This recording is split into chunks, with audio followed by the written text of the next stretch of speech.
4 PM news network में दोस्तों आपका स्वागत है। मैं हूं आपके साथ राशिद ज़हीर। अब बिजली मुफ्त करने की बात नीतीश कुमार कर चुके हैं बिहार में। मध्य प्रदेश में चप्पलें बटी, छाता बटा, 200 रुपये बटे, बहन योजना वो योजना सब बटी। उसका रिजल्ट किसी हद तक ज़मीन पर था।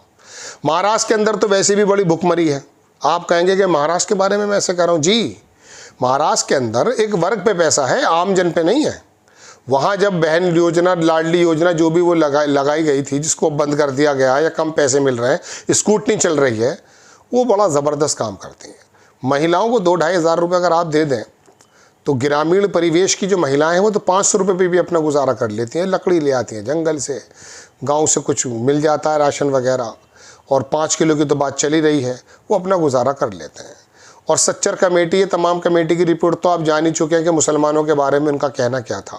जानवरों से बदतर गुजारता हुआ भारतीय, जिसकी पर कैपिटा, बिहार की तो वैसे भी पर कैपिटा बहुत पीछे, वहाँ 100 यूनिट बिजली देने की, फ्री देने की बात कर रहा है नीतीश कुमार। इसके खिलाफ हुआ करते थे, लेकिन जब हाथ से बाजी निकल गई तो अब आ करके वो पीछे हट गए। उन्होंने कहा नहीं, ये काम करना पड़ेगा। बीजेपी की जो तिकड़मबाजियाँ हैं इसको पूरा करना पड़ेगा। अब बात क्या है दोस्तों, ये मैं आपको दिखाता हूँ खबर। बिहार में जाते जाते नीतीश कुमार अब मुफ्त बिजली क्यों देना चाहते हैं। पहले तो विरोध में थे, अखबार लिखता है पहले तो विरोध में थे। पूरी बात यह है कि चुनाव के लिए आचार संहिता लागू होने में केवल 2 महीने बचे हैं। नीतीश सरकार ऐसी घोषणाएं कर रही है जिनसे पहले बचा करती थी या उनका विरोध करती थी। विरोध तो पहले मोदी जी का भी करते थे, अब तो पैर छूते हैं। ये ऐसी घोषणाएं हैं जिनके बारे में ये माना जा सकता है कि ये चुनावी छटपटाहट की वजह से की जा रही हैं। नीतीश कुमार ने हाल ही में सामाजिक सुरक्षा पेंशन की राशि 400 रुपये से बढ़ाकर 1100 रुपये करने की घोषणा की थी। उस पर ताबड़तोड़ अमल भी कर दिया गया। इसके बाद 400 रुपये मिला करते थे, किस बात के, सुरक्षा पेंशन के, सामाजिक सुरक्षा पेंशन के, वो 1100 कर दिए। इसके बाद ये खबर सामने आई कि बिहार सरकार ने राज्य में 100 यूनिट मुफ्त बिजली देने की तैयारी पूरी कर ली है। इसके लिए ऊर्जा विभाग ने योजना बनाई और वित्त विभाग ने इसे अनुमोदित कर दिया। इसे रेवड़ी कहा करते थे मोदी जी, समझ रहे हैं आप मेरी बात। जब इसे कैबिनेट से पास, अब इसका कैबिनेट से पास होना बाकी है, वो हो जाएगा। सामाजिक सुरक्षा पेंशन की राशि बढ़ाने का फैसला पिछले महीने हुआ था।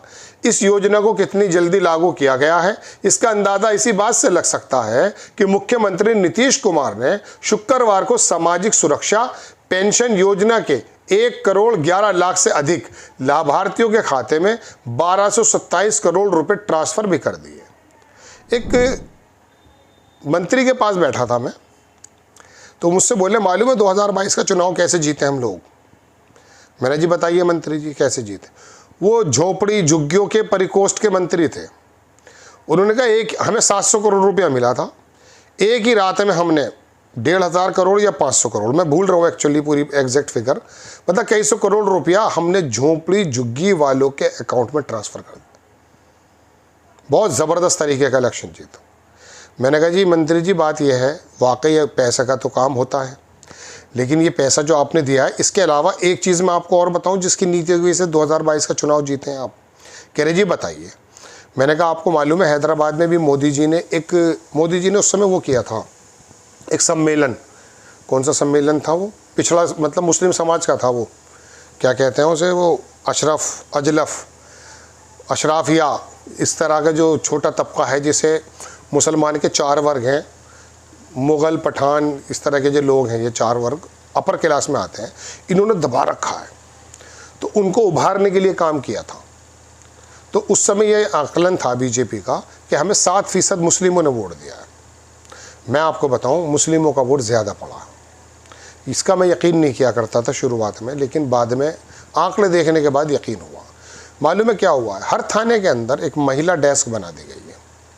और मैं आपको बताऊं, मुस्लिमों के घरों में महिलाओं के पक्ष पे जब दरोगा आके खड़ा हुआ है तो उसको लगा ये कि मेरे खिलाफ, मेरे पक्ष में योगी जी आके खड़े हो गए। उन महिलाओं ने काम ये किया, गई तो वो अपने हस्बैंड के साथ थी, लेकिन वोट वो कमल के फूल को देकर आई, चूँकि वो दरोगा बहुत परेशान करता है उस पत्नी के हस्बैंड को, ख़ास करके मुस्लिम एरियो में।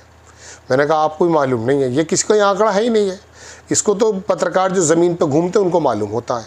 तो हमने मुस्लिम महिलाओं के को लड़ते हुए देखा जब वो अपने हस्बैंड से घरों में लड़ाई होती हैं तो वो ये कहती हैं, बहुत सी औरतें, एक को तो मैंने अपने कानों से सुना है कि किसी गलतफहमी में मत रहियो, मतलब रहना नहीं, अब तमीज़ नहीं है, योगी बैठा, योगी की सरकार बैठी। तो चलिए, वो अच्छी बात है, महिलाओं का सुरक्षा होना भी चाहिए, एक ज़माने से दमन का शिकार भी होती आई हैं, लेकिन मैं आपको बता रहा हूँ इससे घर टूटते हैं। हमारी जो बड़ी बड़ी बूढ़ियाँ हैं, 10-10 बच्चे, 8-8 बच्चे, 6-6 बच्चे पैदा कर दिए, ज़बान कभी खुली नहीं। आवाज़, महिला की आवाज़ भी महिला होती है, मर्दों जैसी आवाज़ नहीं बनाई ईश्वर ने उसकी। कहने का मतलब ये कि सुकून से दरगुजर करके हमारी माओ बहनों ने वक्त को गुजार लिया। और आज हालात ये हैं कि हमारे यहाँ नवाब साहब थे, तो अचानक उनके घर पे पुलिस आ गई। तो बोले क्या हुआ? बोले ज़रा थाने चलो। वो थाने जब गए तो उनकी वाइफ वहाँ बैठी थी। बोले अरे, तो इंस्पेक्टर साहब बोले आ जाइए, बैठिए, क्या कर रहे हैं आप इनके साथ? तो बोले जी मैं तो कुछ भी नहीं कर रहा। कह रहे बताइए क्या कर रहे हैं ये?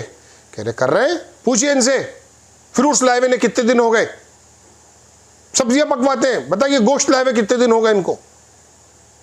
तो वो थानेदार समझ गया उसकी हरकत, बोला अच्छा फ्रूट नहीं लाता तू सेब भी नहीं लाता, केला भी नहीं। वो हाथ पैर जोड़ दिए, ले आऊँगा सर। अब जब चले वो मुकदमा तो था ही नहीं, इंस्पेक्टर समझ गया था कि किस प्रकार की महिला है। उसने कहा जाओ। तो महिला बोली देखिए हमको कुछ कहेंगे हम फिर वापस यहीं आएंगे। वो एक्चुअली कोई बरेली पूरब साइड की महिला थी। तो मेरे कहने का मतलब यह है दोस्तों, घरों के अंदर तोड़ पैदा हो गया।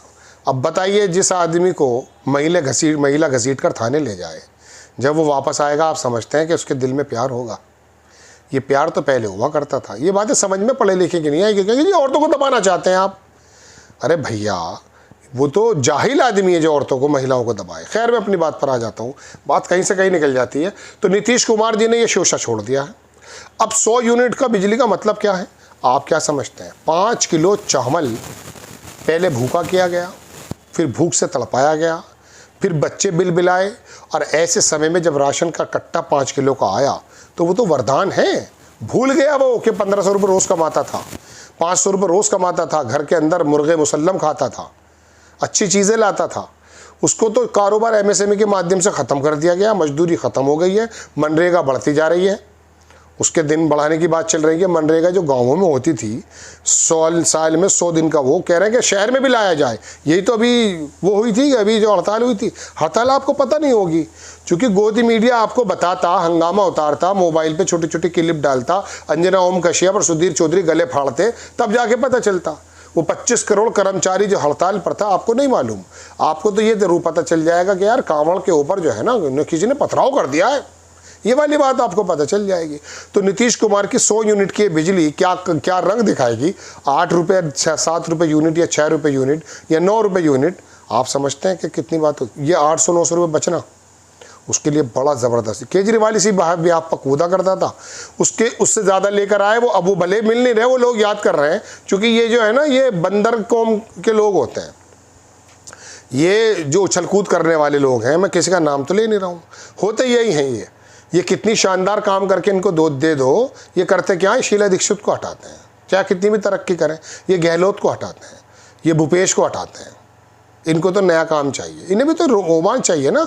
भूख है, लेकिन मनोरंजन के ज़बरदस्त तरीके से ये कायल है। कह नहीं रहा था वो वासेपुर में, अरे जब से ये सनीमा आया है ना, ये सुनील दत्त का लौंडो, नरगिस का लौंडो, संजय दत्त, इस तरह के बोल रहे थे वो। तो ये सनीमा ने कुछ करने नहीं दिया है। तो इनके दिमाग में पहले से ही दरअसल ये उछल कूद, ये चीज़ें आती हैं, क्या करें। जय हिंद।